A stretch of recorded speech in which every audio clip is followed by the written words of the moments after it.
Welcome back, fellow Illumineers, to be our guest. Well, I'm finally back home in my office, and you're wondering, well, Heath, where's your hideous face? And I was thinking about it, and after rewatching the last couple videos, I don't think we really need me on there. I think once I can get back to having guests, that it makes sense to have me on there, but I think it actually looks better just being able to have the card as big as possible, have the tier list as big as possible, and don't have my face crowding the real estate. So let me know in the comments if you like seeing my expressions, if you like, all that. But I think at least for this one, we're just going to go faceless, just the voice. Let's be frank, that's the better part of me anyway. And we'll see how you all like it from there. Anyways, getting into it. What are we here for? We're here for the draft and sealed set review. Our limited set review for Reign of Jafar. Hopefully you've all checked out the first 3 videos, but we're going by ink cost here, so we're doing 4 drops today. We've already done 1, 2, and 3, so check those out if you haven't already. But suffice to say, it's really important that you stay on curve when you're building your deck. That you've got a smooth curve of a few 1 drops, a little more 2 drops, the majority 3 and 4s, starting to scale down into 5, and then 6 plus just a small handful of those. So in that light, I thought it would be good, starting last set, we started doing this, to do the reviews by ink cost so that you've got a good sense of, okay, which cards do I need to prioritize at each cost so that I flush out my curve and just don't prioritize a whole bunch of 5 drops because I think they're the best. Great. In terms of our ranking system, I'm going to, now that I am back in studio, cut it back to last year's Heath, talking about it so that you've got a visual of what our ranking system looks like. Take it away, Heath. So we're going to do A, B, C, D, F as our rating system. A is first pickable and happy to first pick it. This is a bomb or just really effective card. There are commons that are absolutely within this territory. But ultimately, it's something that you're just like, you open your pack, you look at it, and you're like, yeah, this is the one for me. Love this one. Happy to have it, right? That's an A. B is, I'll first pick it, but I'm not going to be absolutely thrilled about it. But I'm definitely very happy to pick this up and have this in my deck. I will always play this card, and I'm going to kind of be picking it in the first half of the pack. C's are your, like, journeyman staples of your deck. You're almost always going to play these cards unless you've drafted so well that your deck's just crammed full of A's and B's. So you're always going to play these cards, or almost always. But you're not exactly thrilled to be taking them. You're just like, okay, these are cards that are going to fill out my deck, right? These are the cards that you want kind of in the middle to last half of the pack, and they're solid. D is, ideally, I'd like to not have this in my deck. I will play this, but I'd like to not have this in my deck if I can help it, and I'm certainly not wasting any early picks on it. These are cards that you are going to be picking up because it's the only cards left in the last third of the pack, right? Ideally, these should all be inkable. If they're that bad, you should not be taking an uninkable card that's that quality, right? And then F is don't play it. And usually that's because they're uninkable and they're like D quality and uninkable. But it could also, there could be some inkable cards that I rate as S just because they're so bad. And in that case, obviously, if they're inkable and you need ink, you're going to play them in your deck because you're only eliminating 8 cards that you drafted. So if you have, 8 uninkables that are Fs, you're going to play an F that's inkable, of course, right? But you should try never to have this anywhere near your deck, and you should only be using it as ink if I've got an inkable F in there. And we're back. All right. So without further ado, let's jump right into it. I believe we've got 45 cards to go over today. Trying to keep these things under an hour for you. So let's dive right in. We're going to start with Dewey Lovable Show Off, 4 cost inkable, 4/4, 1 lore vanilla. These are very common in the sets. I think they're absolutely serviceable, but I wouldn't take them higher than a C. I think that you're going to be happy with this body size, even though it's not as efficient as the 3 cost 3/4s. It's still going to do its job. It's kind of the perfect body size for limited. You don't really get a ton of willpower over 4, so the 4 strength is great, and you don't get a ton of 4 strength, So the 4 willpower is pretty good. So all in all, I think it's absolutely a playable card. Next, we've got Goofy Groundbreaking Chef. 4-cost inkable, 3/4, 2 lore. At the end of your turn, you may remove up to 1 damage from each of your other characters. Ready each character you remove damage from this way. Wow. Okay, so we got a lot to unpack here. First of all, let's just look at the stat line. The stat line already is the C stat line. I'm trading 1 strength for 1 lore off of Dewey there. So already pretty solid. Removing damage, as I mentioned, especially 1 damage, isn't massive, but it's not nothing. But it's specifically that last part. Ready each character remove damage from this way. The key element here, well, actually there's 2 key elements, because I want to compare this to Simba Pride Protector from a couple sets ago, because it also readied a bunch of your characters. So there's 2 main differentiating points here. One is Goofy's Inkable. Now, obviously, he's a very powerful card, so you don't want to ink him, but having inkability is massive because it means that you don't get stuck, right? You have the choice, at the very least. So he's inkable is one thing. The other is Goofy doesn't have to expose himself to risk to ready your other characters. Simba had to be exerted. Simba had to expose himself to risk, to being challenged, to activate that ability. Goofy does not, which means 2 things. One, it activates this turn you play it versus Simba, unless you can shift him out and exert him right away. You couldn't. And Goofy could just stay at home. If he's valuable enough, he can just stay at home, stay safe, and ready the rest of your characters. If you can set up a situation where you've kept several characters with damage on board through challenges, effective challenges, let your opponent be the quester for the first few turns and just challenge and keep your characters at bay, especially if you got Goofy in your open hand, you can kind of plan towards it, right? I'm going to run my 2-drop into your 3-drop, and then I'm going to leave it at home. I'm not going to quest with it right away. And then I'm going to run my 3-drop into your 2-drop, leave it at home, and then Goofy comes down in that turn. They can quest and or challenge, depending on how the board state played out, and then he removes 1 damage, and they ready right away, so nobody is exposed to risk. That's not a bad curve out. But he gets even better later in the game if you can do that with, you got 3, or if things are getting really good for you, you've got, 3 or 4 characters out in addition to Goofy. That'd be wild.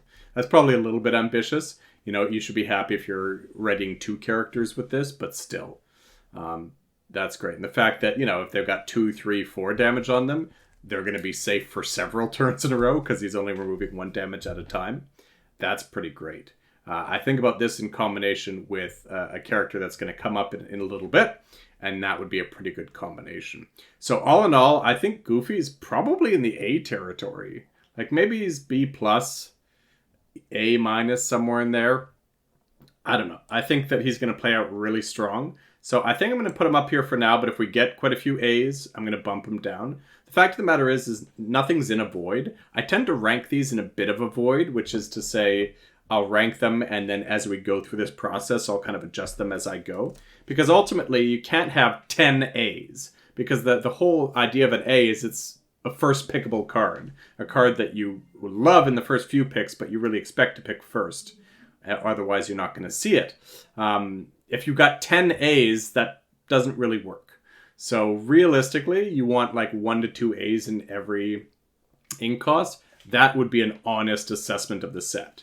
Because it's not just how powerful they are in a vacuum, it's how powerful they are relative to the rest of the set.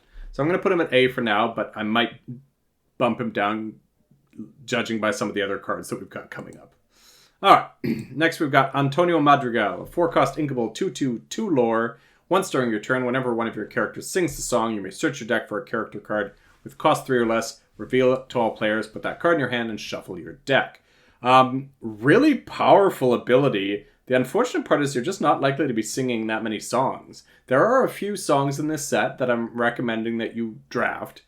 But even so, what are you going to have? Maybe 2 to 3 songs in your deck? So the likelihood of him going off, of him triggering, is really slim.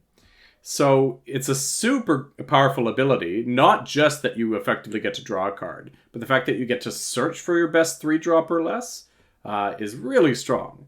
But unfortunately, the likelihood of triggering him is really low, so that puts it in that D+ territory.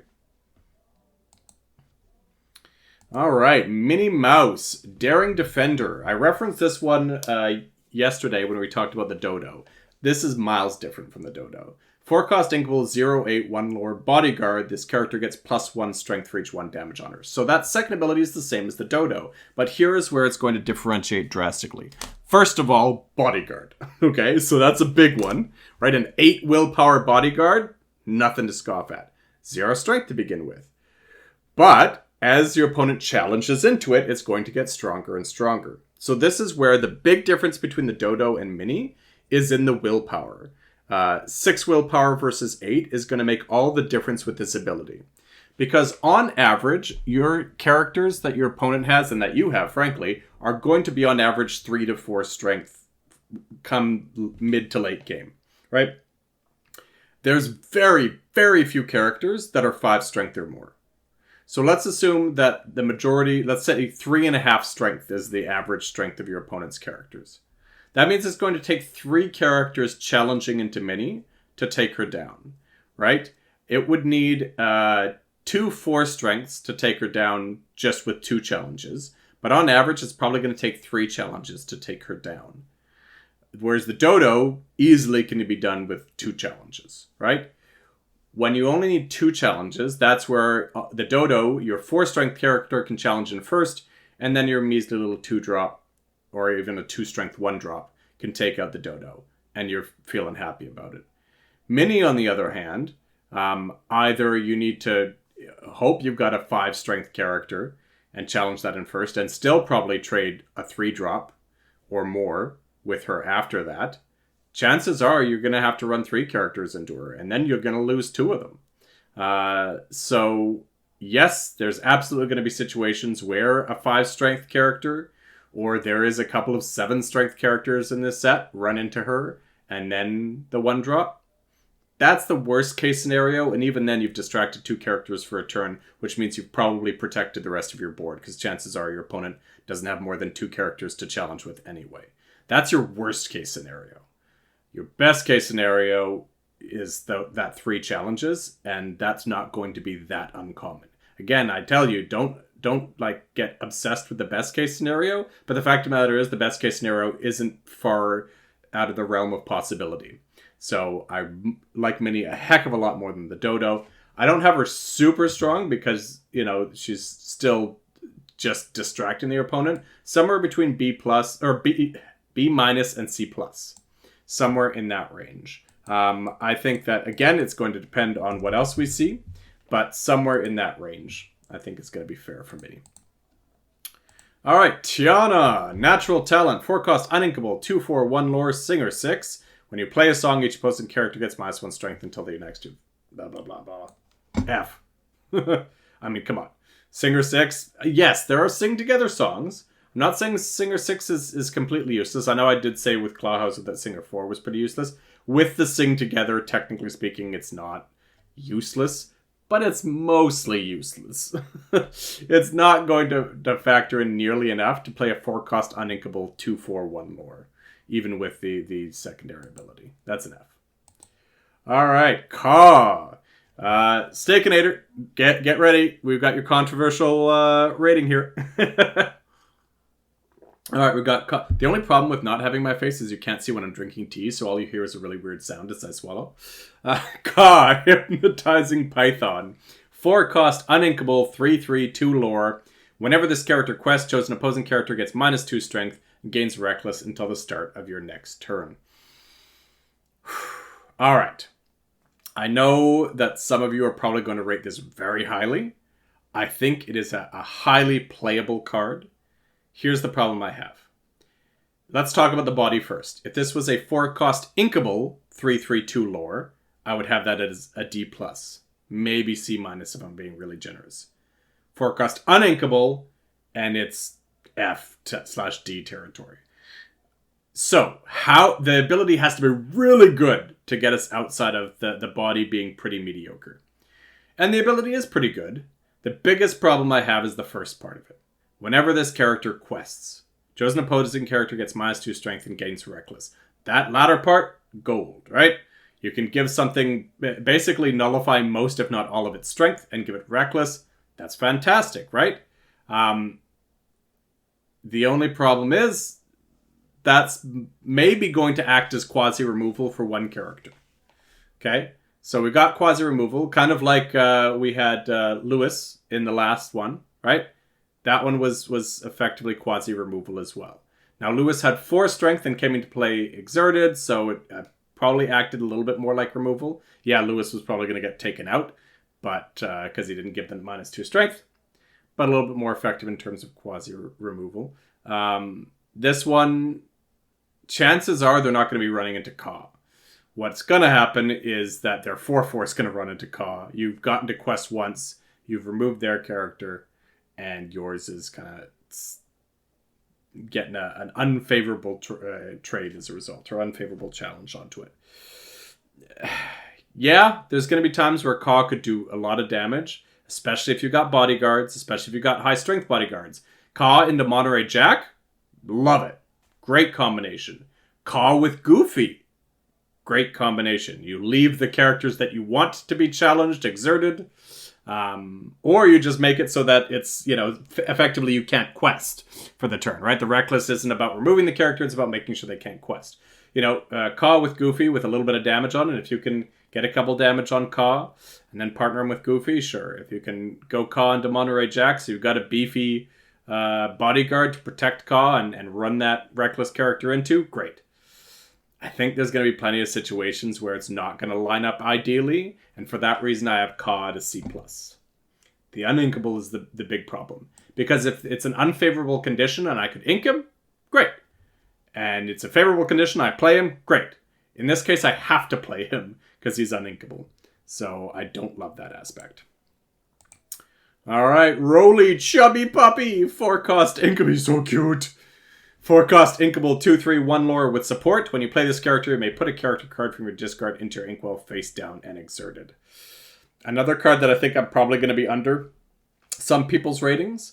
So the cost to body ratio is terrible. Ignoring the second ability, it should be probably a 3/3/2 lore support for 4, somewhere around that range.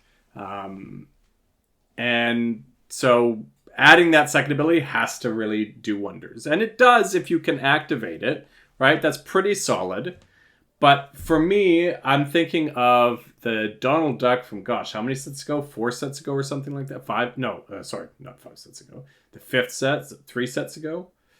That was 5-cost 3/4/2 lore, and you got to just ink regardless. So it didn't have a hoop that you could jump through. It was +1 strength, +1 willpower, +1 lore. Didn't have support. Cost 1 more. What's the trade-off there? Ultimately, I'd probably prefer Donald. Rolly's probably a little bit less, but not necessarily much.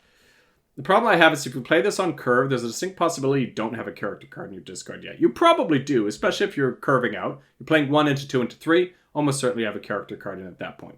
But if you're one of these players that likes to play big, and you're not playing something until turn 3, there's a distinct possibility, or not playing a character until turn 3.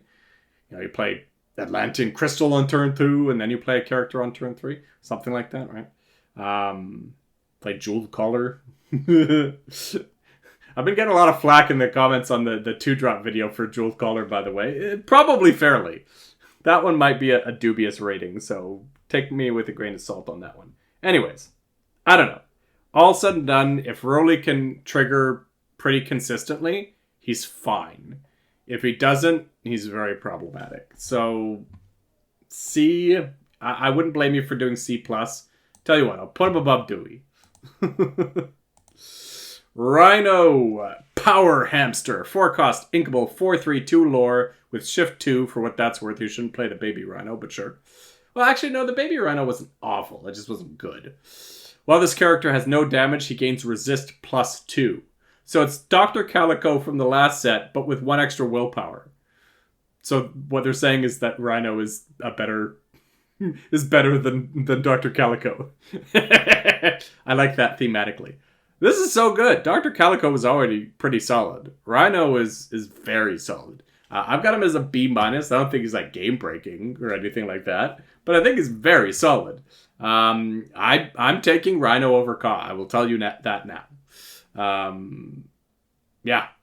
Oh man, with Rhino with Goofy? So he gains resist, then you finally get to damage him, and then Goofy just heals him up again? Okay, maybe that's probably dreaming a little bit big. Do I have him above or below Minnie Mouse? I think I have him below Minnie Mouse. Even though I said B minus C plus for Minnie Mouse. Nah, somewhere around there. I'm not going to blame you for either or. I think I'm going to put him below Minnie, but it's pretty borderline. Only so much room. 4 cost, inkable, action. Return chosen character with 2 strength or less to their player's hand. Return a character card from your discard to your hand. Way too slow. I've got this as a D. Every once in a while, maybe it becomes usable, but yeah, that's a hard D for me. All right, the Droon. 4 cost, inkable, 1/5, 1 lore, challenger +4. So it's just a worse Jafar from the first set. That was a 4 cost, 2/5, challenger +3. I really don't like the really heavy challengers with really low strength on the backswing. Because the whole thing I want out of my 4 cost character with 5 willpower is 2-for-1ing. Right? I want to challenge one character, have it survive, and then trade with another character on the backswing or on a subsequent turn. If it's on a subsequent turn, of course I'm going to get a 2-for-1. But if they hit me on the backswing, chances are I'm not trading with anything. So then I just got the 1-for-1. So I don't love that as much. I still think it's playable. But for me, I'd much rather the 4-4 than something that challenges as a 5/5 but then gets taken out really easily on the backswing. Alright. Bruno Madrigal. 4 cost, inkable, 3/4, 1 lore. When you play this character, chosen opposing character can't ready at the start of their next turn. I mentioned this in the last part. I do like freezing characters. It can't just be freezing for the sake of freezing. What do I mean by that? It can't just be like, oh, I've got a really weak card that also freezes something, or it's the only thing it does. So I'm paying 1 more than my 3 cost 3/4 that I like at C for this ability. That's good value. If I had to pay 2 more, or this was like a 1/2 or something like that, garbage. I don't like freezing that much. But in a game where you're often racing to the finish line, that can be a huge game. Is it better than a 3 cost 3/4? Is it the same? I'd probably rate it roughly the same. 1 ink is about what I want to pay for that. Don't just think about the ink value, though. Think about the fact that I effectively get 2 cards for 1. 1 is a bad card. If I just paid 1 for a chosen character can't ready, was that the Winnie the Pooh action from Floodborne? That's not a good card. But a solid card and a bad card combined for a reasonable price in 1 card is actually a better card because you're kind of getting value twice in it. So I think it's better. I think I'm almost certainly taking it over Roly. So that's definitely in that C territory, but maybe on the higher end. C to C+. Kuzco.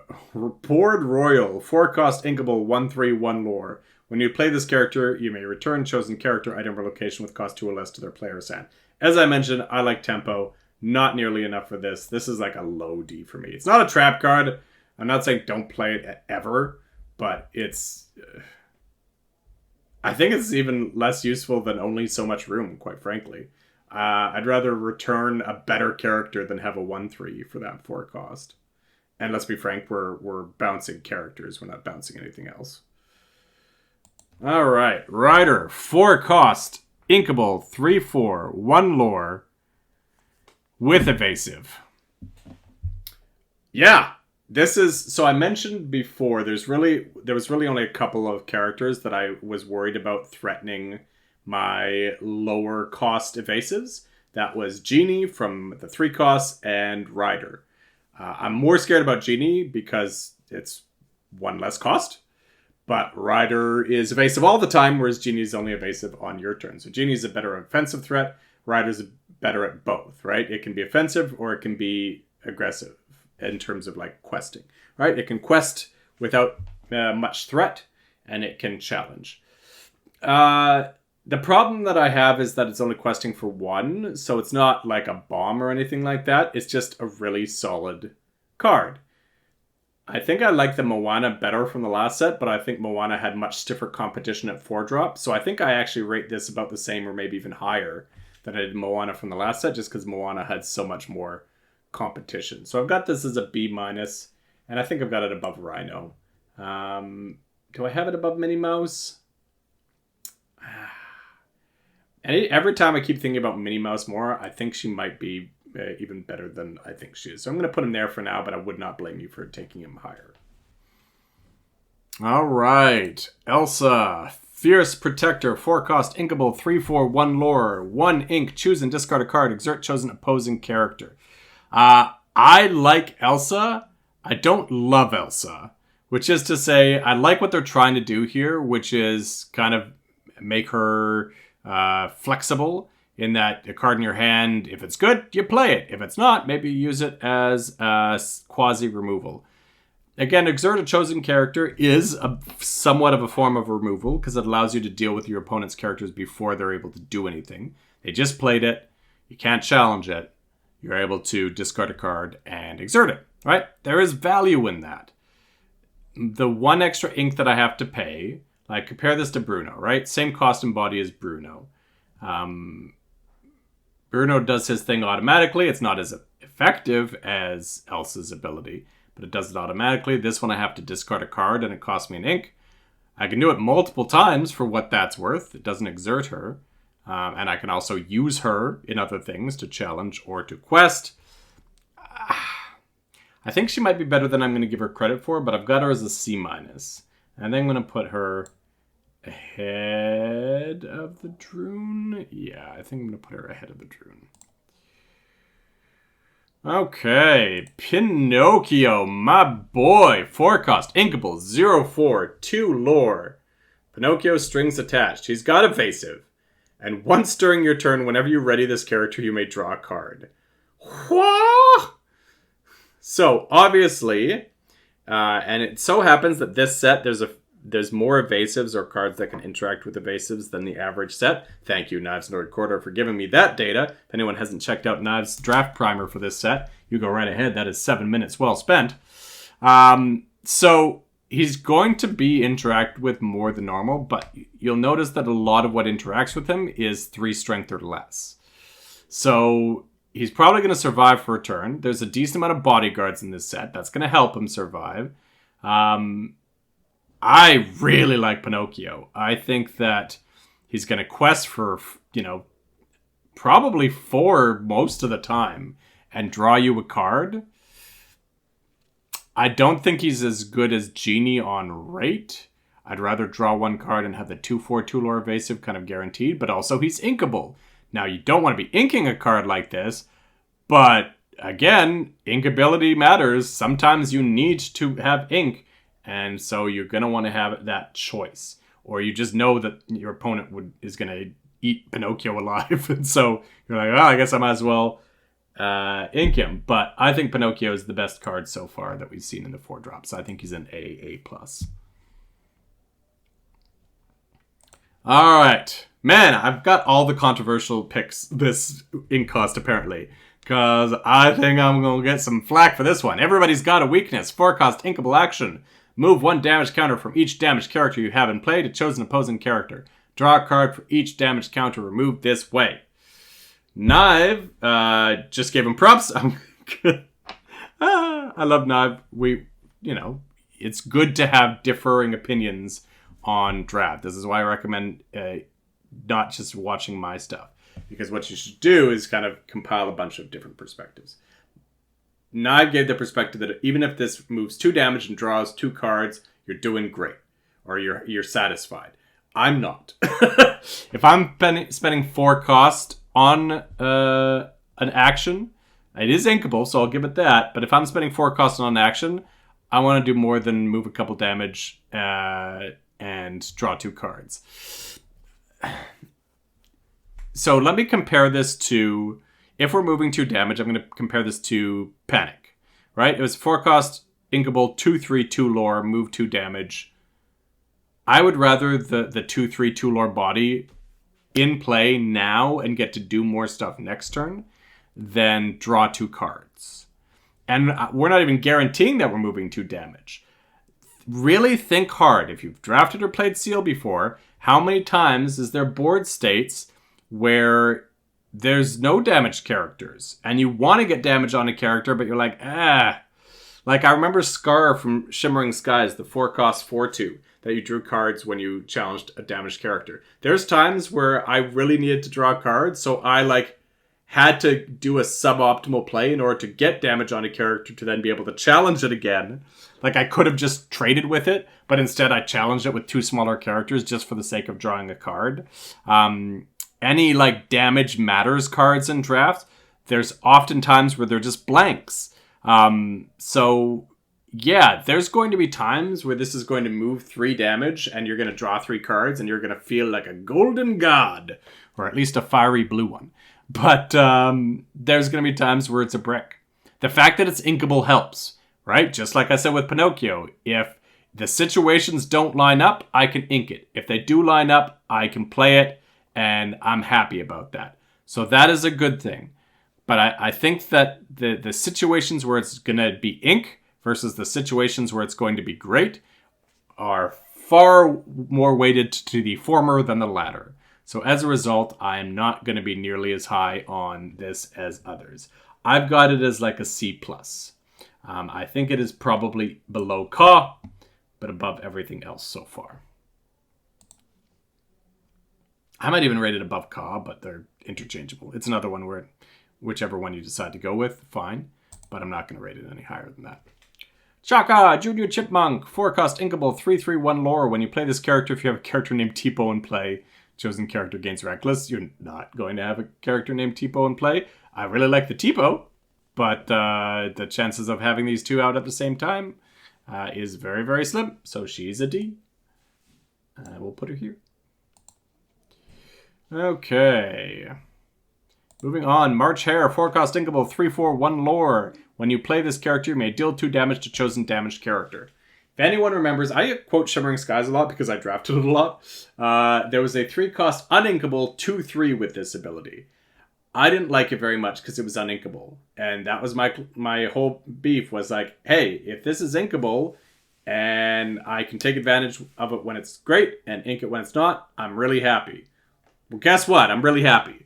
I'm happy to pay 1 more for 1 strength and 1 willpower. So the 4-cost 3/4 versus the 3-cost 2/3.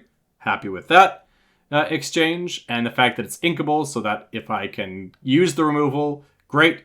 If I can't, I can ink it. And if it's later on and I don't want either, it's still not a bad body. 3/4 for 4 isn't the end of the world, right? So all those things combined, I think it's pretty solid. I don't think it's like, again, game breaking, but I'd equate it to Rhino.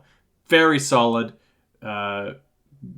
bordering on very good, and imminently playable. Where do I have it in here? I probably have it above Rhino, but below Rider. Okay.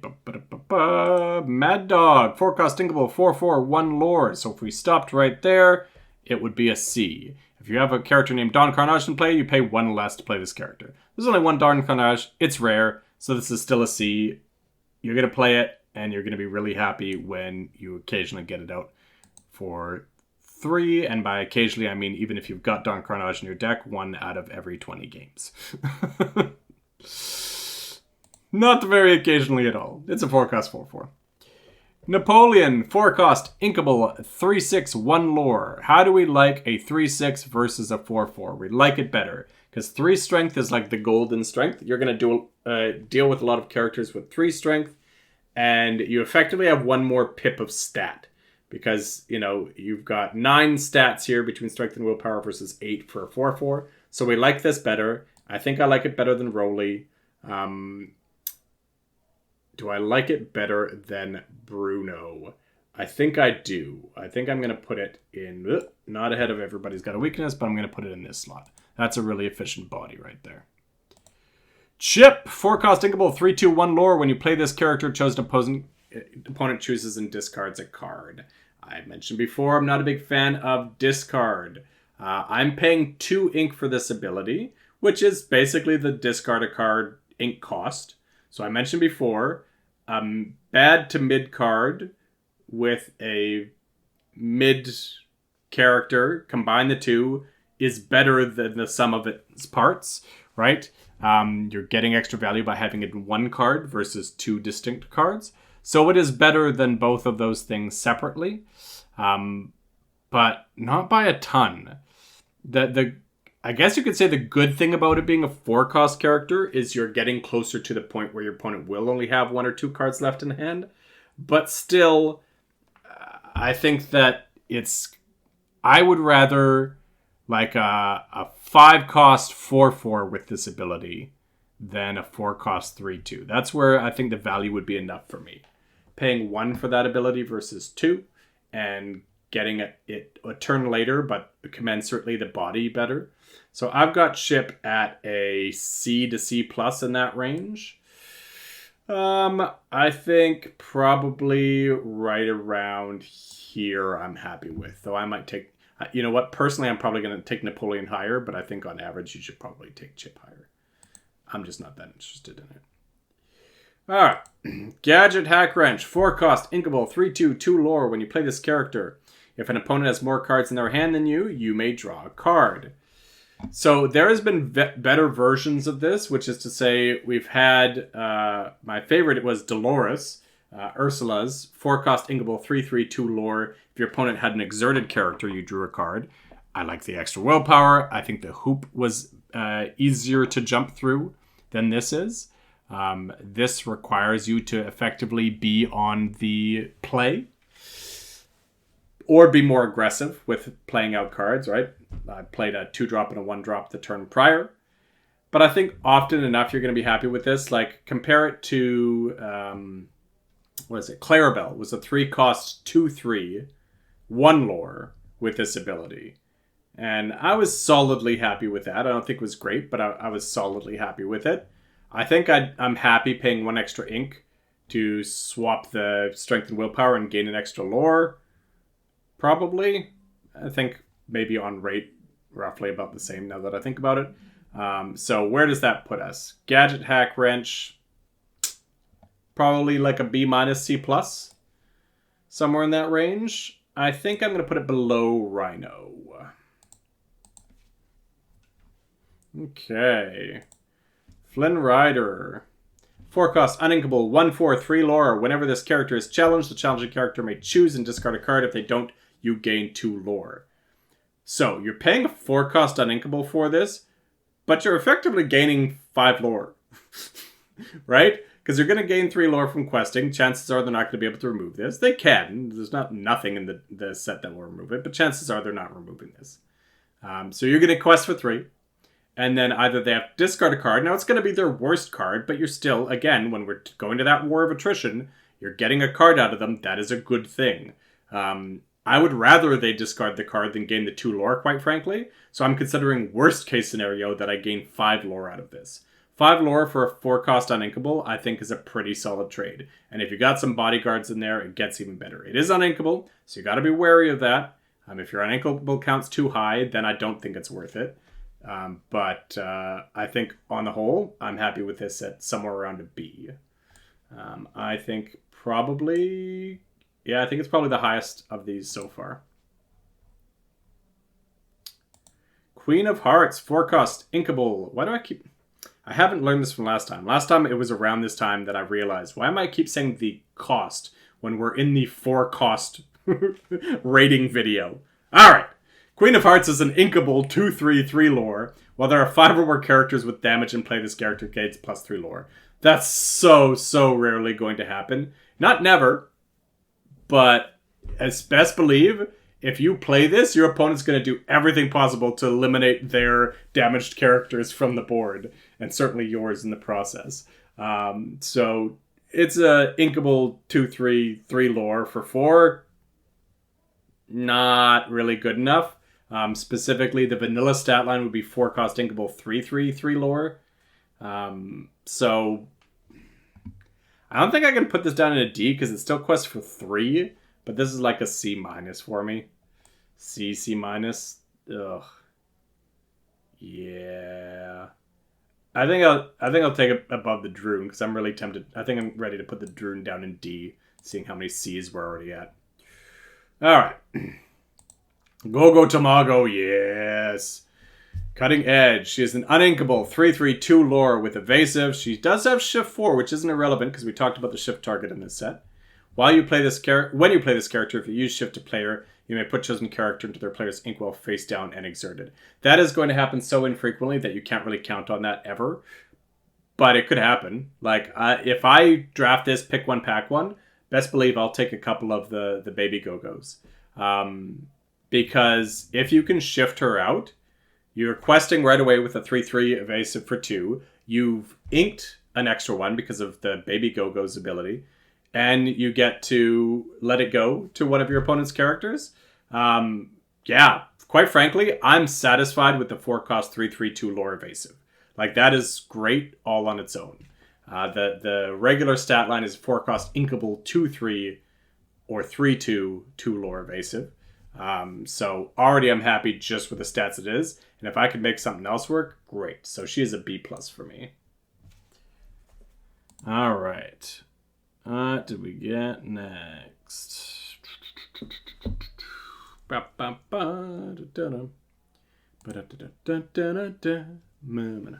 Alright, Honey Lemon, Costume Catalyst. She's an inkable 3/3/2 lore. When you play a Floodborn character, if you use shift to play them, you may return chosen character to their player's hand.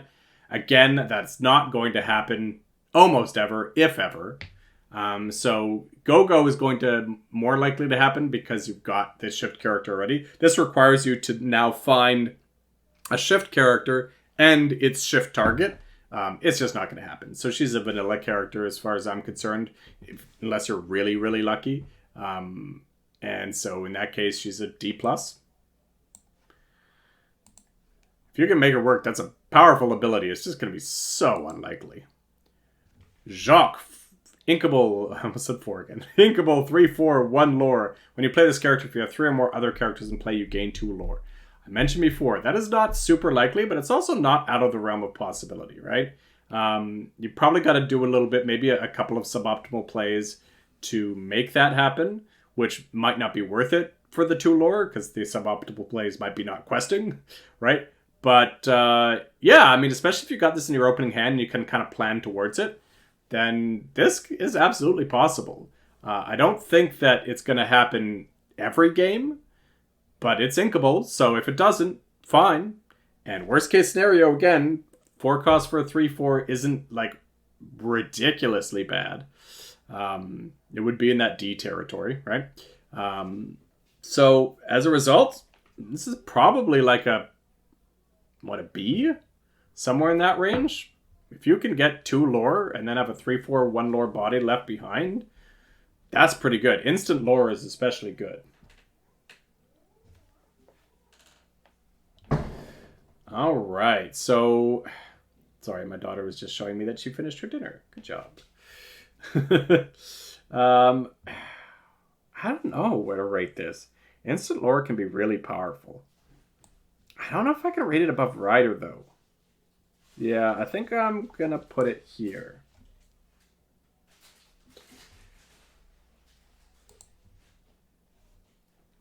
All right.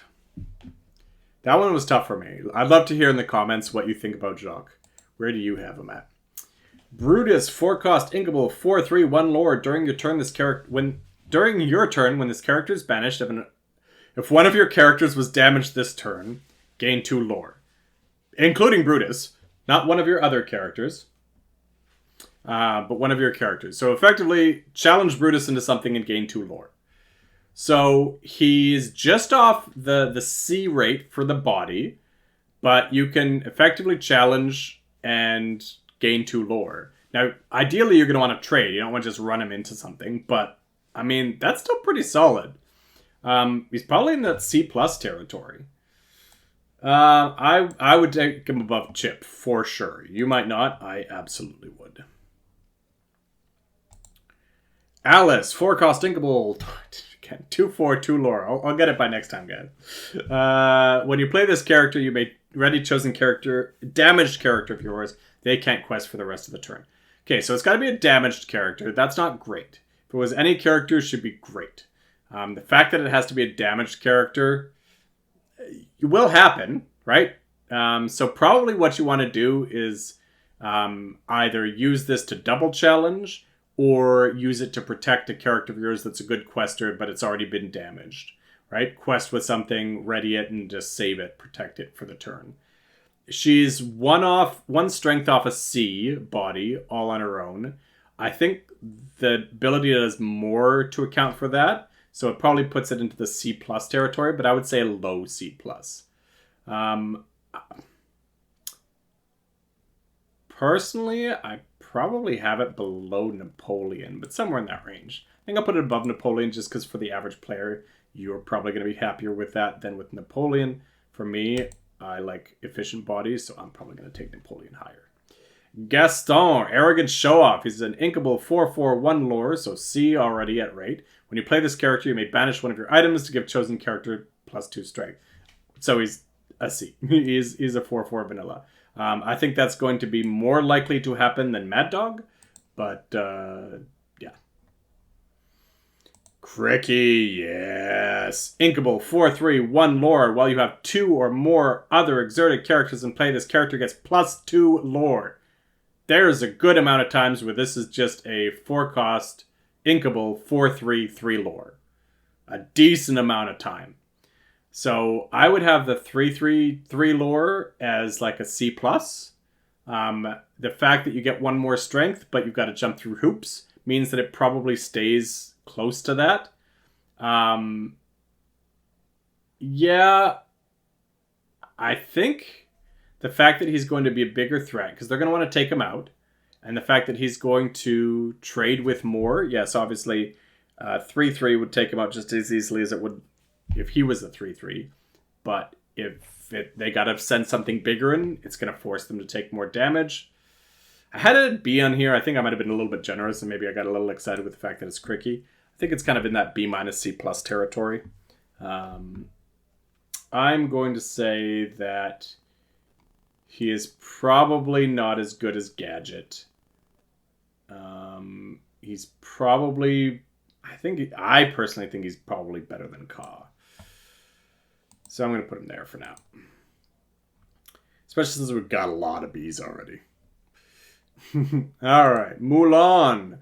She is an uninkable 3/3, reckless. During your turn, she gains evasive, but this character can challenge ready characters. That sounds like a good thing, right? It can challenge ready characters. But reckless, combined with evasive, combined with can challenge ready characters, means that I can set up a situation where I force you to run into my 5/5.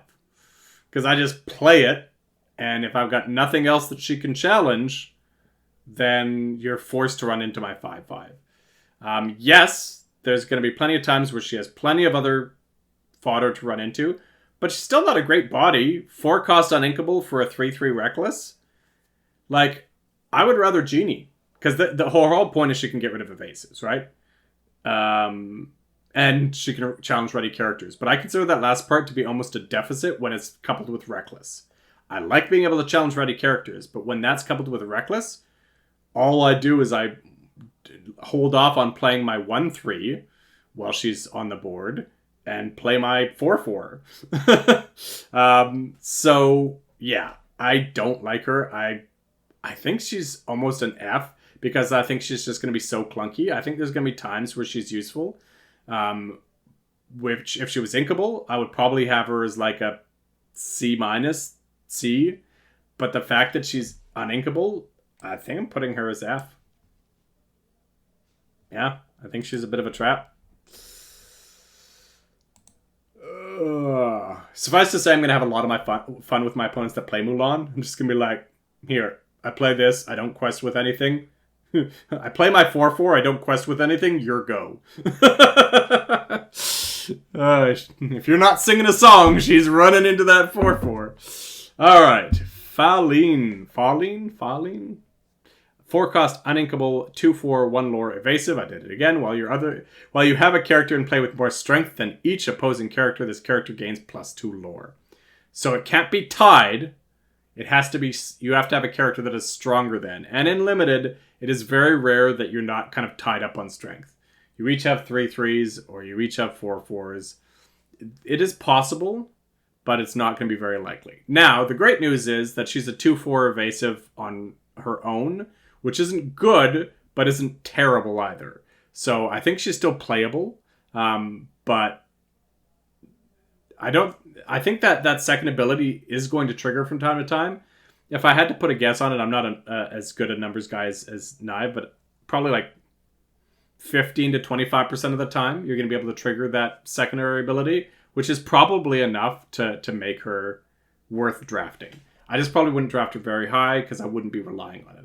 I like certainty over anything. So I've got her as probably like a C. If my uninkability count is high, she's an F. But if it's not, I'd probably rate her over the rest of these up to Bruno there. All right. The Mouse Queen. 4-cost, inkable, 3/6. We've got one of those already. And we rated it up here. I'm going to say the Mouse Queen is better than Napoleon. I don't know. Where's Napoleon from again? Trying to place the... Is he from... Thank you, because that's the big picture. I feel like he's Lady and the Tramp. He's the other... With Jacques? Is he? No, I don't know. Lafayette. I'm lost on it. Help me in the comments. Should I care about Napoleon more or the Mouse Queen? The Wardrobe. 4-cost, inkable, 3/4, 1 lore. Exert. Choose and discard an item card. Draw 2 cards. That's not going to happen, which means she's a 4-cost vanilla. 3/4, which means she's in the D territory. I will put her here. Okay. Nani. Inkable, 3/3, 1 lore. Exert. Another chosen character gains resist +2 this turn. Pretty solid. Your character's name Lilo gains support. That's just not likely to happen at all. So she exerts to give resist +2. But she's not going to do that for very long. Because 1, it's only this turn. So it's not even like she could give it to a bodyguard to like really protect herself.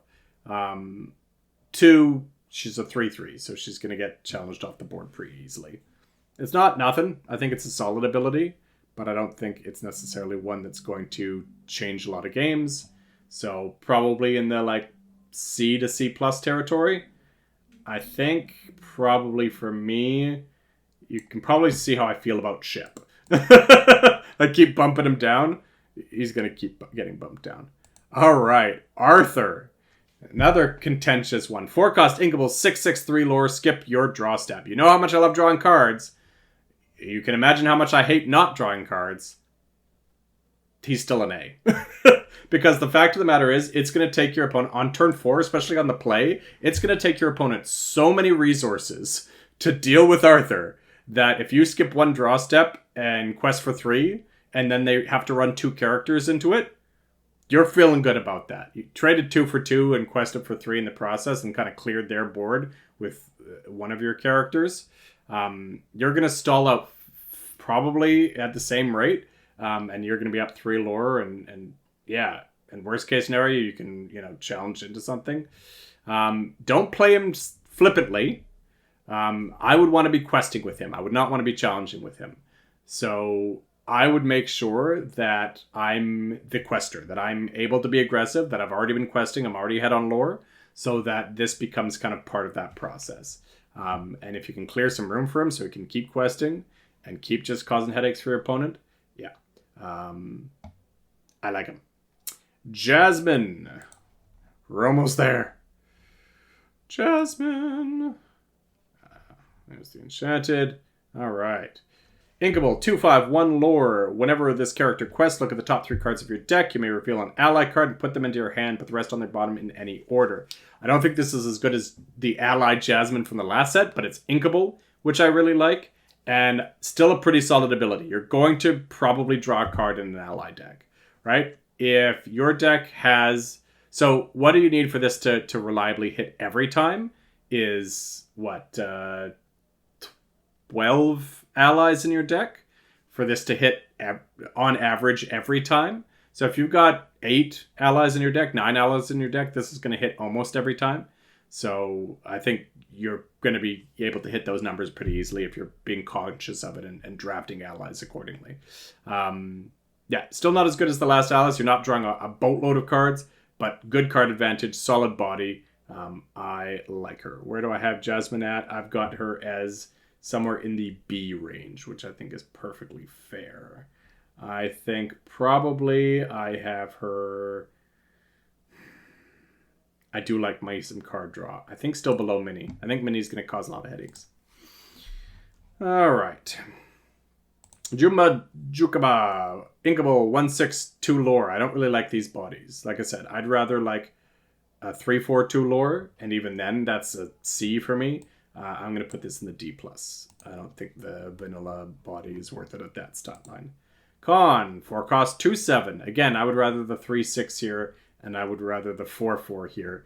I think by the time you're getting only 2 strength on your 4 cost character, the 7 willpower isn't enough. So, frankly, probably a D again. There's so many C's already at this cost that I don't think you're really anxious to be drafting Con. So I'm probably going to put Con below even the Droon.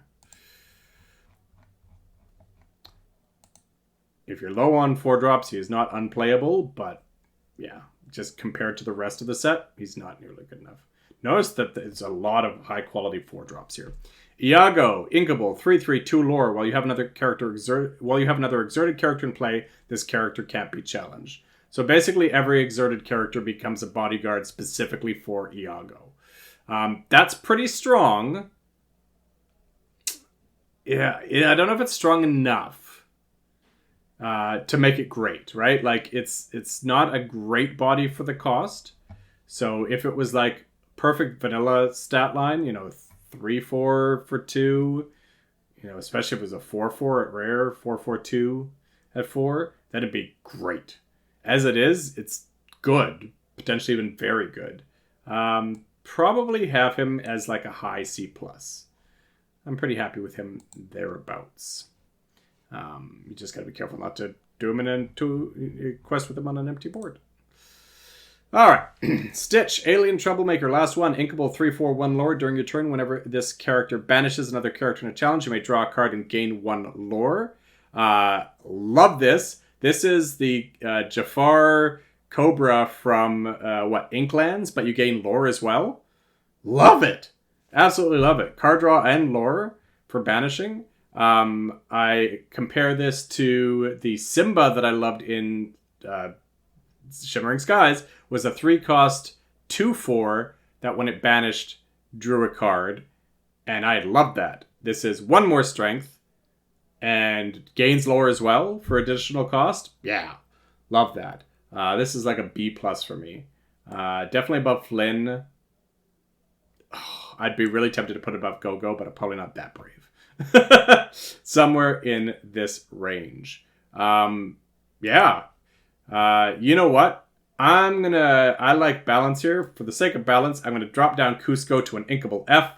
I'm going to drop down Queen of Hearts to a D+. I'm going to drop down Gadget Hack Wrench to a C+. I think that looks better. I don't think you can realistically say that there's more than, what do we have here? 9, 12 A's and B's in the 4 drops.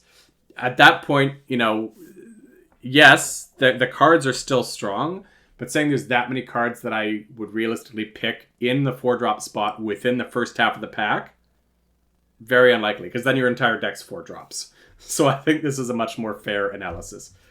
Hope you enjoyed the video today. Let me know how you feel. There was quite a few picks that I think are going to be controversial here. Love your thoughts down in the content. Keep it going. Let your friends know. We're trying to get up to... I haven't voiced this before. I'm trying to get to 1,000 subs before the end of the year. Again, I'm not really interested in any YouTube fame here. I just want to spread the word about Limited. I want more people paying attention. I want more people hopefully loving it. For me, the more confident they feel in the format, the more likely they're going to enjoy it. The better they do, the more likely they're going to enjoy it. So help them out. I know you want to win all your drafts, all your sealed events, but help your friends out to enjoy it more so that they want to play it more, so that you can play it more. Thank you again for all your support. Love you guys. We'll see you next time. Bye-bye.